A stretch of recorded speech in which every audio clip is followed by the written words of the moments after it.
ಎಲ್ಲರಿಗೂ ಜೈ ಜಿನೇಂದ್ರ. ಇಂದು ಭಾಷಣಕ್ಕಿಟ್ಟಿರುವ ವಿಷಯ ಆದಿಕವಿ ಪಂಪ. ಕನ್ನಡ ಸಾಹಿತ್ಯವನ್ನು, ಕನ್ನಡ ಭಾಷೆಯನ್ನು ಶ್ರೀಮಂತಗೊಳಿಸಿದವರಲ್ಲಿ ಜೈನ ಕವಿಗಳು ಅಗ್ರಗಣ್ಯರು. ಕನ್ನಡ ಸಾಹಿತ್ಯದ ರತ್ನತ್ರಯಗಳೆಂದರೆ ಪಂಪ, ಪೊನ್ನರನ್ನ. ಇದರಲ್ಲಿ ಆದಿಕವಿ ಪಂಪನನ್ನು ಮೊದಲನೆಯ ರತ್ನತ್ರಯ ಎಂದು ಹೇಳಲಾಗುತ್ತದೆ. ಆದಿಕವಿಯ ಮೊದಲು ಅನೇಕ ಕವಿಗಳು ಆಗಿ ಹೋದರು. ಅವನು ಪಂಪನು ಹಾಕಿದ ದಾರಿಯಲ್ಲಿ ಮುನ್ನಡೆದು ಕಾವ್ಯಗಳನ್ನು ಅನೇಕ ಕವಿಗಳು ಅವನ ನಂತರ ರಚನೆ ಮಾಡಿದ್ದುದರಿಂದ ಅವನನ್ನು ಆದಿಕವಿ, ಯುಗ ಪ್ರವರ್ತಕ, ಗುಣಾರ್ಣವ ಎಂದು ಅನೇಕ ಬಿರುದುಗಳಿಂದ ಪ್ರಶಂಸಿಸಲಾಗುತ್ತದೆ. ಪಸರಿಪ ಕನ್ನಡ ಕೊಡೆಯ ನೋರ್ವನೇ ಸತ್ಕವಿ ಪಂಪ ನಾವಗಮ್ಮೆಂದು ನಾಗರಾಜ ಕವಿ ಪಂಪನನ್ನು ಹಾಡಿ ಹೊಗಳಿದ್ದಾರೆ. 10ರಿಂದ 12ನೇ ಶತಮಾನದ ಕವಿಯಾದ ಪಂಪನು ಧಾರವಾಡ ಜಿಲ್ಲೆಯ ಅಣ್ಣಿಗೇರಿಯ ಭೀಮಪ್ಪಯ್ಯ ಹಾಗೂ ಅಬ್ಬಣಪ್ಪಯ್ಯರ ಪುತ್ರನಾಗಿ ಹುಟ್ಟಿದರು. ಬ್ರಾಹ್ಮಣ ಕುಲದಲ್ಲಿ ಹುಟ್ಟಿದರು. ಅವನ ತಂದೆಯವರು ಜೈನ ಧರ್ಮದ ಸಿದ್ಧಾಂತಗಳಿಗೆ ಮಾರು ಹೋಗಿ ಜೈನ ಧರ್ಮಕ್ಕೆ ಮತಾಂತರ ಹೊಂದಿದರು ಎಂದು ಚರಿತ್ರೆಗಳಲ್ಲಿ, ಶಾಸನಗಳಲ್ಲಿ ಹೇಳಲಾಗುತ್ತದೆ. ಅವನ ವಿದ್ಯಾಗುರು ದೇವೇಂದ್ರ ಮುನಿ. ಅವನು ಗುರುಕುಲದಲ್ಲಿ ಸಂಗೀತ, ಸಾಹಿತ್ಯ, ವೇದಶಾಸ್ತ್ರ, ಶಸ್ತ್ರವಿದ್ಯೆ ಮೊದಲಾದ ಎಲ್ಲ ವಿದ್ಯೆಗಳಲ್ಲೂ ಪರಿಣಿತನಾಗಿದ್ದನು. ಅವನು ಇಮ್ಮಡಿ ಅರಿಕೀಸಿಯ ಆಸ್ಥಾನ ಕವಿಯೂ ಹೌದು, ಕಲಿಯೂ ಹೌದು. ಅವನು ಪಂಪನು ಚಂಪು ಶೈಲಿಯಲ್ಲಿ 2 ಮಹಾಕಾವ್ಯಗಳಾದ ಆದಿಪುರಾಣ ಹಾಗೂ ಪಂಪಭಾರತ ಅಥವಾ ವಿಕ್ರಮಾರ್ಜುನ ವಿಜಯವನ್ನು ರಚಿಸಿದನು. ವಿಕ್ರಮಾರ್ಜುನ ವಿಜಯದಲ್ಲಿ ಅವನು ತನ್ನ ಆಶ್ರಯದಾತ ಇಮ್ಮಡಿ ಅರಿಕೇಸಿಯನ್ನು ಮಹಾಭಾರತದ ಅರ್ಜುನನಿಗೆ ಹೋಲಿಸಿ ಸಮೀಕರಿಸಿದ್ದಾನೆ. ಅವನಿಗೆ ತನ್ನ ಕರುನಾಡಿನ ಬನವಾಸಿಯ ಮೇಲೆ ಬಹಳ ಅಭಿಮಾನ, ಅಕ್ಕರೆ ಹಾಗೂ ಹೆಮ್ಮೆ. ಅವನು ತನ್ನ ಬನವಾಸಿಯನ್ನು ಹೀಗೆ ವರ್ಣಿಸುತ್ತಾನೆ: ಚಾಗದ ಭೋಗದ ಅಕ್ಕರದ ಗೇಯದ ಗೊಟ್ಟಿಗೆ ಲಂಪಿನೆಂಪುಗಳು ಗಾಗರವಾದ ಮಾನಸರೇ ಮಾನಸರು ಅಂಥವರಾಗಿ ಪುಟ್ಟಲು ಏನಾಗಿವೆನೋ ತೀರ್ಥವುದೇ ತೀರದೊಡಂ ಪುಟ್ಟುವುದು ಮರಿದುಂಬಿಯಾಗಿ ಕೋಗಿಲೆಯಾಗಿ ನಂದನ ವನದೋಳು ಬನವಾಸಿ ದೇಶದೋಳು. ಇನ್ನೊಂದು ಕಡೆ ಹೀಗೆ ಹೇಳುತ್ತಾನೆ: ತೇಂಕನ ಗಾಳಿ ಸೋಂಕಿದೊಡಮು ಒಳ್ನುಡಿ ಕೇಳ್ದೊಡಂ ಇಂಪನಾಳ್ದ ಗೇಯಂ ಕಿವಿ ಒಕ್ಕೊಡಂ ಬಿರಿದ ಮಲ್ಲಿಗೆ ಕಂಡೊಡಂ ಆದ ಕೆಂದಲಂ ಪೆಂಗೆಡೆ ಕೊಂಡೊಡಂ ಮಧುಮಹೋತ್ಸವ ಮಾದುಡಂ ಏನ ನೆಂಬೆನ್ ಆ ರಂಕುಸ ವಿಟ್ಟೊಡಂ ನೆನೆಯುವುದೆನ್ನ ಮನಂ ಬನವಾಸಿ ದೇಶಮಮ್ಮ ಎಂದು ಹೇಳುತ್ತಾನೆ. ಯಾರು ನನಗೆ ಕಡಿವಾಣ ಹಾಕಿದ್ರು ನನ್ನ ಮನಸ್ಸು ಬನವಾಸಿಯನ್ನೇ ನೆನೆಸುತ್ತದೆ.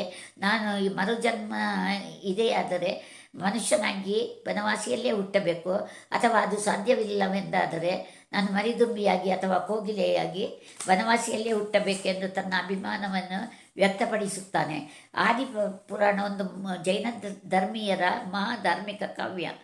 ಅದರಲ್ಲಿ ಪಂಪನು ಋಷಭನಾಥನ ಮಕ್ಕಳಾದ ಭರತ, ಬಾಹುಬಲಿಯವರ ಯುದ್ಧದ ಪ್ರಸಂಗ, ಅಲ್ಲಿ ಅಹಿಂಸೆಯ ಪ್ರತಿಪಾದನೆ ಹಾಗೂ ಭೋಗದ ತುತ್ತತುದಿಯ ಯೋಗ ಎಂಬ ಜೈನ ಧರ್ಮದ ಮಾನವೀಯ ಮೌಲ್ಯಗಳನ್ನು ಅದ್ಭುತವಾಗಿ ವರ್ಣಿಸಿದ್ದಾನೆ.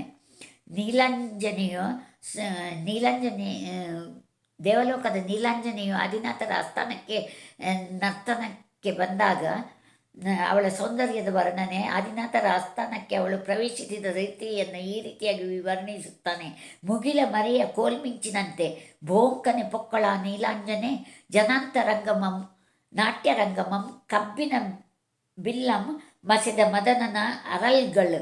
ಅಂದರೆ ಮನ್ಮಥನ ತೀಕ್ಷ್ಣ ಬಾಣದಂತೆ ನೀಲಾಂಜನೆ ನಾಟ್ಯರಂಗವನ್ನು ಮಾತ್ರವಲ್ಲ, ಜನರ ಅಂತರಂಗವನ್ನು ಪ್ರವೇಶ ಮಾಡಿ ಅವರನ್ನು ಮೋಹದ ಮಾಯಿಯಲ್ಲಿ ಸಿಲುಕಿಸಿದಳು ಎಂದು ಅದ್ಭುತವಾಗಿ ವರ್ಣಿಸಿದ್ದಾನೆ ಪಂಪ. ಅವಳ ಆಯುಷ್ಯ, ನಾಟ್ಯದ ಮಧ್ಯೆ ಅವಳ ಆಯುಷ್ಯ ಮುಗಿದಾಗ ಋಷಭದೇವರಿಗೆ ಅದರ ಅರಿವಾಗಿ ಸಂಸಾರದ ಅನಿತ್ಯತೆಯ ಅರಿವಾಗುತ್ತದೆ. ಇದನ್ನು ಕವಿಯು ನೋಡಿ ನೋಡಿ ನಾರೀ ರೂಪದ ಯಂತ್ರಂ ಕರಗಿದುದು ಸಂಸಾರದ ಅನಿತ್ಯತೆ ಬೇರೂರಿತು ಈಗ ಮನದೋಳು ಸೌಂದರ್ಯ ಧನ ಭೋಗ ತನು ಮನ ಎಲ್ಲವೂ ನಶ್ವರ ಎಂದು ವರ್ಣಿಸುತ್ತಾನೆ. ಇದರ ಅರಿವಾಗಿ ಆದಿನಾಥರು ದೀಕ್ಷೆ ತೆಗೆದುಕೊಂಡು ದೀರ್ಘಕಾಲ ತಪಸ್ಸು ಮಾಡಿ ಜೈನ ಧರ್ಮದ ಪ್ರಥಮ ತೀರ್ಥಂಕರರಾಗುತ್ತಾರೆ. ಭರತ, ಬಾಹುಬಲಿಯವರ ನಡುವೆ ಯುದ್ಧ, ಅಧಿಕಾರದ ಲಾಲಸೆಯಿಂದಾಗಿ ಬಾಂಧವ್ಯದ ಮರೆವು, ಅಹಂಕಾರ, ಕೊನೆಗೆ ಪಶ್ಚಾತ್ತಾಪ, ತ್ಯಾಗ ಎಲ್ಲವನ್ನೂ ಪಂಪ ಮನೋಜ್ಞವಾಗಿ ಚಿತ್ರಿಸಿದ್ದಾನೆ. ಗೆದ್ದರೆ ಗೆಲ್ಲಬೇಕು ಬಾಹುಬಲಿಯಂತೆ ಒಳಗೂ ಹೊರಗೆಂದು ಕವಿ ಅಡಿಗರು ಒಂದು ಕಡೆ ಹೇಳಿದ್ದಾರೆ. ಹಿತ ಮಿತ ಮೃದು ವಚನಂ ಎಂದು ಪಂಪನೊಂದು ಆದಿಪುರಾಣದಲ್ಲಿ ಹೇಳಿದ ನುಡಿಗಳು ಇಂದು ನಾವು ನಮ್ಮ ಬಾಳಿನಲ್ಲಿ ಅನುಸರಿಸಿದರೆ ನಮ್ಮ ಬಾಳು ಬಂಗಾರವಾಗುವುದರಲ್ಲಿ ಸಂಶಯವಿಲ್ಲ. ಅವನು ಅವನ ಕಾವ್ಯಗಳಲ್ಲಿ ಮಾಡುವ ವರ್ಣನೆ, ಬರಹದ ಶೈಲಿ ಹಾಗೂ ಅವನ ಬಳಸುವ ಅಲಂಕಾರಗಳು ಅನನ್ಯ.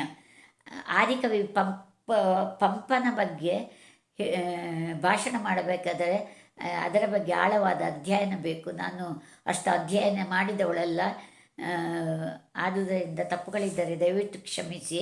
ನನಗೆ ಅವಕಾಶ ಮಾಡಿಕೊಟ್ಟ ನಿರಂಜನರಿಗೆ ಅನಂತಾನಂತ ಧನ್ಯವಾದಗಳು. ಸಮಯದ ಅಭಾವ, ಹಾಗಾಗಿ ಬಹಳ ಅವಸರದಿಂದ ಭಾಷಣ ಮಾಡಿದ್ದೇನೆ. ಧನ್ಯವಾದಗಳು. ಜೈ ಜಿನೇಂದ್ರ.